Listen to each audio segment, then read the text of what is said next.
Bonjour à toutes et à tous et bienvenue ici au congrès international, ou devrais-je dire au Summit NPICE 2024, avec une personne qu'on ne présente plus à la NPICE maintenant, qui est en charge notamment des relations internationales. J'ai nommé Gianni Franco. Bonjour Gianni, Bonjour, bonjour. comment allez-vous? Comme je vous l'ai dit, je vais. Je Je vais, vais. vous vous Je vais. sentez? Un congrès, ça se prépare de longue haleine et il y a un comité organisateur avec Alain Vernery qui est particulièrement performant. Et puis lorsqu'on est dans la mouvance du congrès, on se laisse porter. On se laisse Hein, porter. c'est un peu l'intuition artistique qui doit nous mener à ce moment-là, Exactement, et avec le sourire toujours. toujours. Qui êtes-vous, Gianni? Eh bien, je suis médecin neurologue de l'Université de Liège en Belgique, travaillant en Namur, et finalement, je suis arrivé à l'IPS de façon assez presque accidentelle, mais finalement assez spontanée, puisque je pratiquais la prose sans le savoir depuis de très nombreuses années. Et en Belgique, nous avons tout de même une formation, une sensibilité à la santé globale, en incluant non seulement les conséquences directes, mais aussi indirectes et intangibles de maladies, ce qui fait qu'effectivement, nous sommes dans la mouvance NPS sans le savoir depuis très longtemps.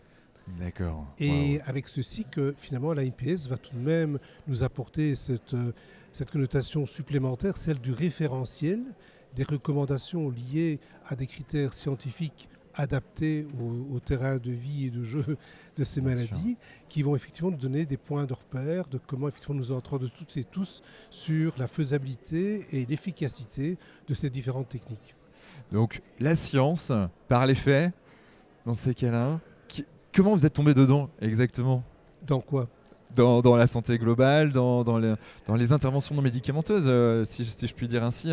Eh bien, en fait, j'ai Aujourd'hui. découvert surtout les associations de patients il y a maintenant une trentaine d'années, Ouais. où, migrant de Liège à Dinan en Belgique, j'ai créé avec mon épouse, qui est infirmière sophrologue d'ailleurs aussi, nous avons créé ce qu'on appelle ANEID, Association neurologique d'entraide et d'information de Dinan et environ, qui est rassemblée pour la première fois il y a 30 ans d'ici, ce qui n'était pas encore le cas Waouh. et l'habitude auparavant, une bonne quinzaine d'associations nationales en Belgique de patients souffrant de l'une ou l'autre maladie neurologique du cerveau, qu'elle soit neurologique ou psychiatrique. D'accord. Et il faut savoir que, chemin faisant, ces associations sont devenues des ASBL, des associations sans but lucratif, et maintenant des sociétés qui, pour chacune d'entre elles, sont liées à un comité scientifique. Donc, D'accord. elles ont non seulement la vérité scientifique qui est effectivement vérifiée, mais aussi une vérité sur le terrain. Hmm. Et ça en fait effectivement la vérité que les gens vivent Et ouais. dans Ouais. la réalité. Et leurs conjoints aidants aussi. Complètement. Quelle est votre relation aujourd'hui avec les interventions non médicamenteuses? Quand je parle d'INM, c'est avec la vision de la NPICE derrière. Quelle est votre relation, vous? La Jamie. relation, encore une fois, est une relation vraiment spontanée. Nous en sommes rendus compte lorsqu'effectivement nous avons ouvert le champ à toutes les personnes qui pouvaient effectivement y intervenir. Et c'est assez hallucinant. Par exemple, en Belgique, je fais partie du Belgian Brain Council, qui est le conseil du cerveau belge, de l'EPLC, l'Ensemble pour le cerveau, et de l'association Parkinson. Mais d'autres associations se sont vraiment jetées sur nous, voulant absolument faire partie de cette mouvance, parce qu'effectivement, c'est quelque chose que nous attendions toutes et tous. Mais D'accord. c'est une mouvance qui n'est faisable que par la persévérance et le courage, parce que nous entrons dans des terrains qui sont des terrains semi-protégés, Et ouais. où parfois l'ambiguïté que certains y mettent leur profite. Et ouais. Donc il faut que nous créions des ponts entre ce que nous croyons être recevable au niveau scientifique et que nous pouvons mesurer par une certaine efficacité, et puis d'autres pratiques que l'on doit respecter naturellement, mais qui ont aussi leur autre part de marché. Complètement. Et là, quand la science justement s'empare de tout ça, ça rassure bien sûr l'usager, tout à chacun, ça rassure les professionnels du bien-être aussi, qui se disent que en fait, ce que je fais, il y a quand même quelque chose de scientifiquement prouvé derrière. Exactement. Et ça met en valeur effectivement la potentialité, je dirais, dans l'art de soigner, d'aider, d'accompagner tous ces projets de la santé qui jusque-là ne se manifestaient peut-être pas et qui ont déjà une structure scientifique structurée elles-mêmes par leur formation et qui peut effectivement à ce moment-là avoir une porte ouverte vers un échange plus équilibré, plus homogène avec les différents autres intervenants de la santé plus classiques. C'est clair. quelle est votre vision voilà, à moyen long terme de tout ce qu'on est en train de mettre en place là, avec la NPI et même au sens global de la planète avec les interventions non médicamenteuses?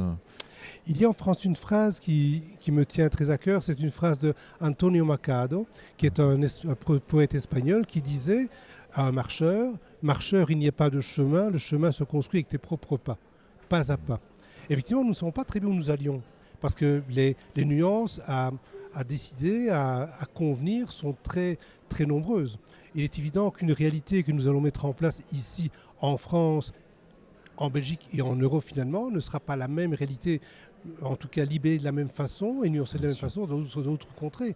Donc effectivement, nous devons rester ouverts, mais la vague NPS qui part du pays des Lumières tout de même, qui est la France, hein, et je suis belge donc je peux le dire, nous sommes vos meilleurs voisins en fait. Hein. Ouais. Et bien effectivement, cette vague de NPS va se diffuser et est déjà diffusée dans les 5 continents. Nous avons environ plus de 86 contacts vrais, solides, fiables, sains, constructifs et actifs en Amérique du Nord et du Sud et au milieu aussi, en Asie, en Chine et au Japon, en Afrique du Nord et du Sud aussi et au milieu aussi, en Europe naturellement c'est multiple. Et j'en oublie encore un, l'Océanie aussi, avec l'Australie, la Nouvelle-Zélande aussi. Donc tout ça est tout à fait actif. J'ai même peut-être un contact en Antarctique. Que je vais peut-être confirmer. Donc effectivement, c'est une mouvance qui a un avenir mondial, qui est un avenir qui doit être nuancé, prudent, courageux et respectueux, avec des recommandations et pas des contraintes, avec une ligne de mire qui est le mot référentiel, et pas seulement discussion. Il faut convenir de choses. Il faut référencer, il faut se référencer à, et tout ça faire corps avec un certain nombre de personnes. Quelles sont ces personnes justement qui ont bâti ce référentiel ? Donc la référence n'est pas une contrainte, la référence c'est un point de repère. Un point de repère construit, structuré, ça c'est important à dire. Exactement. Maintenant les personnes qui ont construit cela, mais effectivement, vous savez, il faut toujours une tête, c'est Grégory Nino, que j'ai rencontré à Montpellier il y a environ un an, lorsqu'il m'avait invité à faire la conférence d'ouverture à leur congrès national à l'époque, où finalement j'ai découvert des personnes qui étaient particulièrement très ouvertes, très intéressantes, très bien structurées sur le plan scientifique et humain. Il y a Grégory Nino qui en est le président fondateur.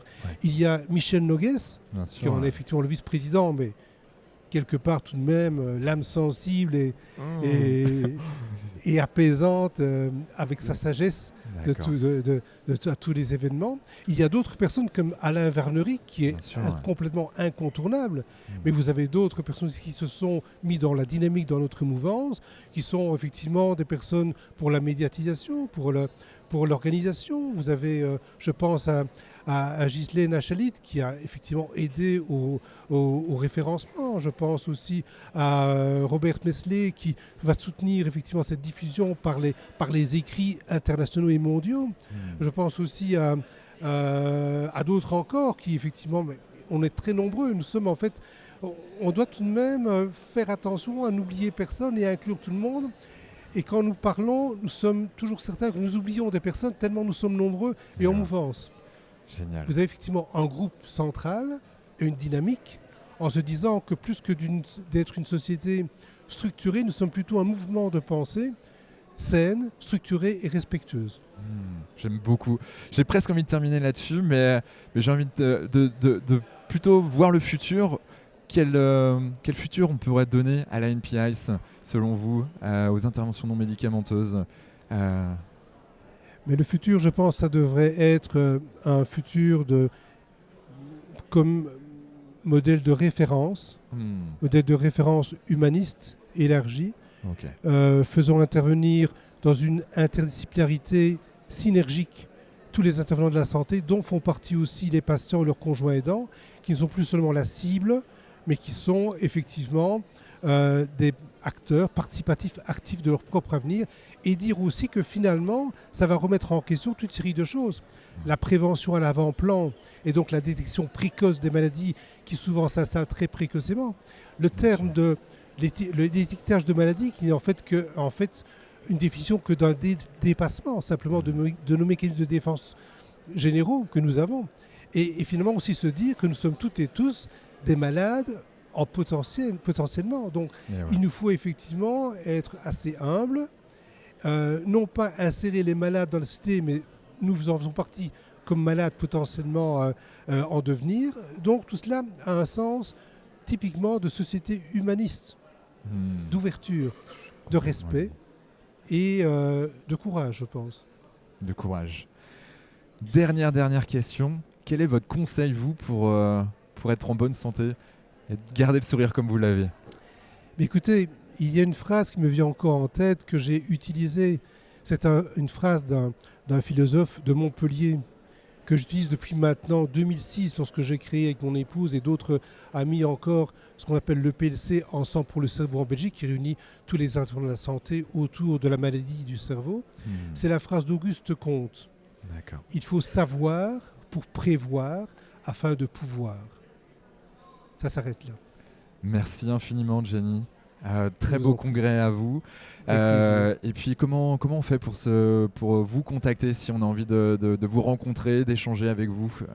Via la NPS, ça va être tout à fait facile. Hein. Ouais. Mon NPS. email est ouvert et c'est assez facile, effectivement. Génial. Avec plaisir. On mettra de toute façon dans les notes du podcast tous les liens qu'il faudra justement pour connecter la NPIs, les interventions non médicamenteuses et tout ce qui va avec derrière. Merci infiniment. Merci. Et puis à très très bientôt. Ciao, Merci ciao. aussi, merci. Au revoir.